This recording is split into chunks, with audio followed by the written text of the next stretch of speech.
Ici plus qu'ailleurs, on redoute les fortes chaleurs des mois à venir. En Charente, les parcelles de blé d'Aymeric Molin ont même déjà subi un épisode de sécheresse au mois de mai.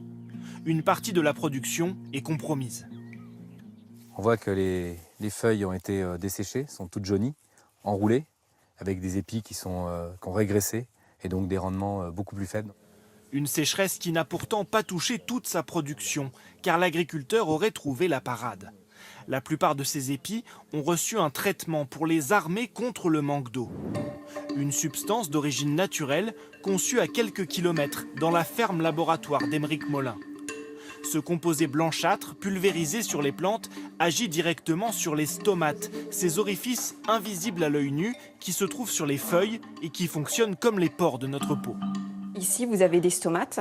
C'est ces cellules-là qui font comme des bouches quand c'est ouvert. Et donc, quand c'est ouvert, on va avoir une plus grande déperdition d'eau rapidement. Alors que quand c'est fermé, la plante va stocker son eau et va pouvoir tenir un certain temps avant de dépérir. Le produit pulvérisé sur le blé, le maïs ou le soja permet donc de fermer les stomates, ce qui rend les plantes moins gourmandes en eau.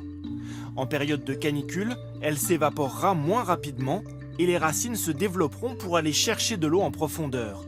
Un moyen de limiter les pertes en cas de sécheresse et de réduire la consommation d'eau. On ne va pas non plus remplacer l'irrigation au cours de l'été, mais on va permettre de limiter les quantités d'eau nécessaires ou alors on va permettre de retarder le moment où l'irrigation arrive.